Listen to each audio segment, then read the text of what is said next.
आज हम आपको बताते हैं तुलसी पूजन कैसे करें और किन किन सामग्रियों को तुलसी पूजन में प्रयोग करते हैं।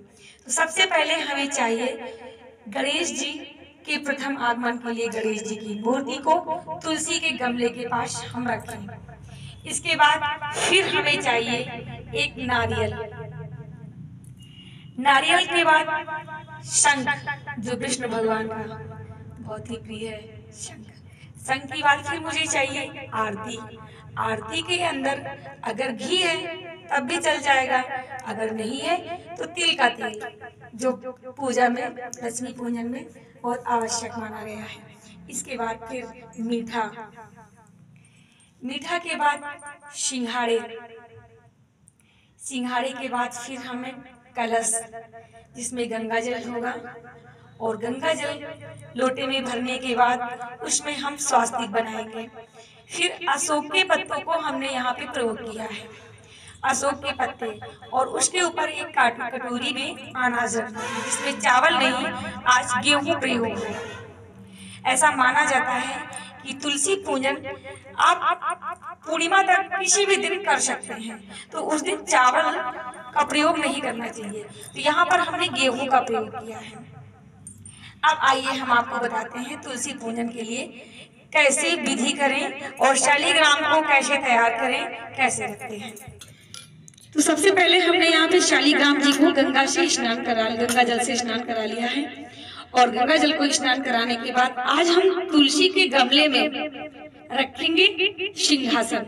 शादियां होती है ना तो वहां पर शादी जयमाला की कुर्सी अलग आती है ना, तो आज शालिग्राम जी की भी अलग आई है। तो यहाँ पर हमें शालिग्राम जी को गंगा जल से स्नान करा लिया है और स्नान कराने के बाद हमें उन्हें ऐसे नहीं बैठाना है, हमें उनको मुकुट पहना के बैठाना है। यहाँ पर हमने शालिग्राम जी को मुकुट पहना के बैठाया है। इसके बाद हमने इनका हल्दी रस्म और मेहंदी रस्म भी कर दिया है, और पहले मैंने इनकी हल्दी शालिग्राम जी को लगाया है, फिर तुलसी जी को लगाया है। अब इसके बाद हम करेंगे इनकी मेहंदी रस्म।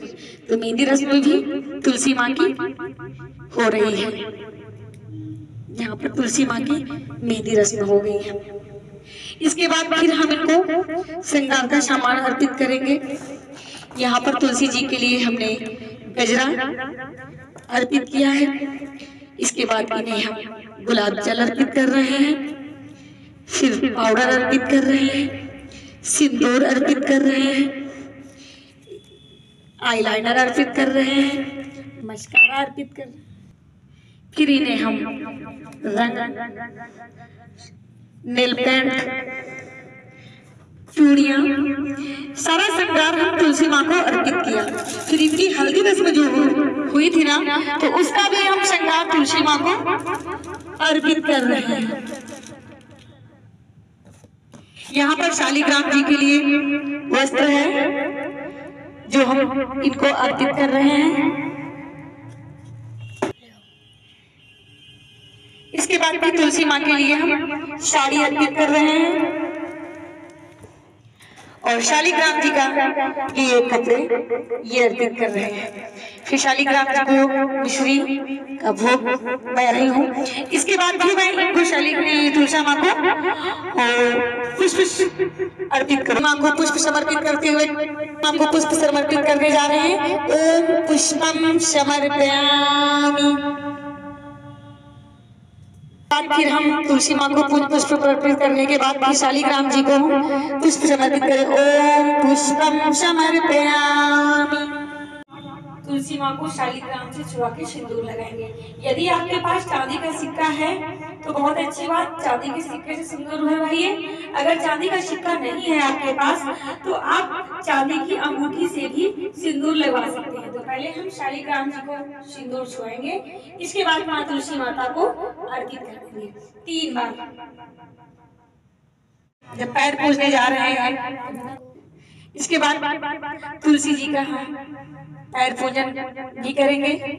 तो आइए तुलसी जी का पैर हल्दी का लेप लगा के मैं एक बार शालिग्राम जी को और फिर तुलसी माँ का अपने मत्थे से लगा के 3 बार पूजन करें। आपके पास जो भी है आप उसे अर्पित कीजिए शालिग्राम जी को और माँ तुलसी माता को।